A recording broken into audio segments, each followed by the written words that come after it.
নমস্কার বন্ধুরা, আজকে আমি একটি গল্প বলবো। গল্পটি হলো বাস্তব ভূতের গল্প। আপনারা হয়তো ভাববেন বাস্তব ভূত আবার কীরকম। সেটা হলো আমাদের গ্রামের একটি ঘটনা। তো ঘটনাটি বিবরণ আমি বলি। তখন আমি পড়ে পড়ি, আমরা সবাই গ্রামের ছেলেরা একটি জায়গায় খেলা করতাম।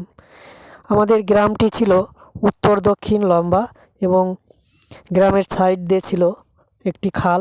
খালের ওপারে ছিল সারি বাগান এবং বাগানের একটি কোণে একটি ফাঁকা জায়গা ছিল, সেখানে আমরা খেলাধুলা করতাম। তো বাচ্চারা প্রতিদিনই যেরকম খেলে সেরকমই খেলাধুলো করতো, আমিও খেলতাম। তো হঠাৎ একদিন আমাদের গ্রামে একজন মধ্যবয়স্ক লোক, তিনি হঠাৎ বাড়িতে ঝামেলা করে বিষ খেয়ে, ওইখানে একটি বাঁশঝাড় ছিল আমাদের খেলার মাঠের কোণে, সেখানে তিনি মারা যান।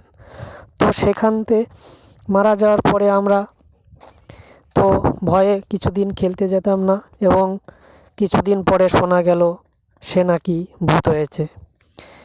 এখন সেইখানে খেলতে আর সহজে কেউ যায় না।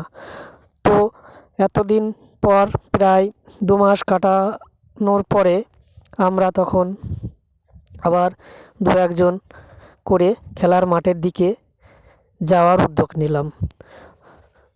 তো প্রায় খেলাধুলা আবার স্বাভাবিকের মতনই চলছিল। একদিন আমি মামা বাড়িতে বেড়াতে গেছিলাম। তো আমি বিষয়টা জানতাম না। তো আমি ঠিক প্রতিদিনের মতোই খেলার মাঠে গেলাম। যাওয়ার পরে দেখি একটা ছেলেপেলে সেখানে নেই। কি হলো, আমি ফিরে চলে আসতে লাগলাম। সেইখানে ছিল একটি কলার ঝাড়। কলাটি হচ্ছে বিচে কলা। বিচে কলা আপনারা হয়তো সবাই চেনেন। তো সেই বিচে কলার ঝাড়ের ওপাশে আর কাউকে দেখা যায় না।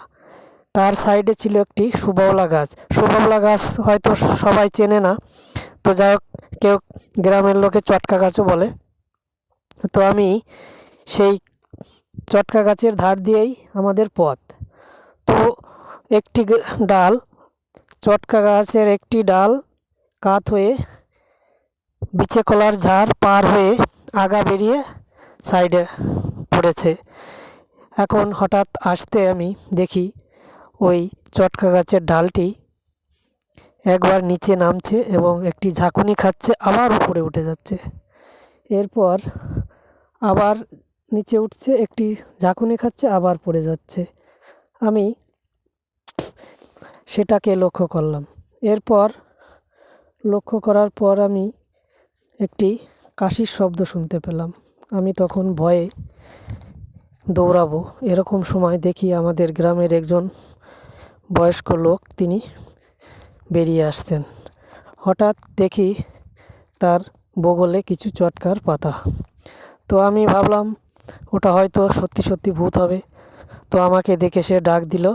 আমি বললাম, আমি তো কাকু ভয়ে এখনই দৌড় মারছিলাম, আমার খুব ভয় পেয়ে গেছিলো। কচ্ছে, আরে না, আমি এই চটকা পাতা পাচ্ছিলাম ছাগলকে খাওয়াবো বলে, তুই ভয় পাস না। তো আমার এই হচ্ছে বাস্তব ভূতের কাহিনী।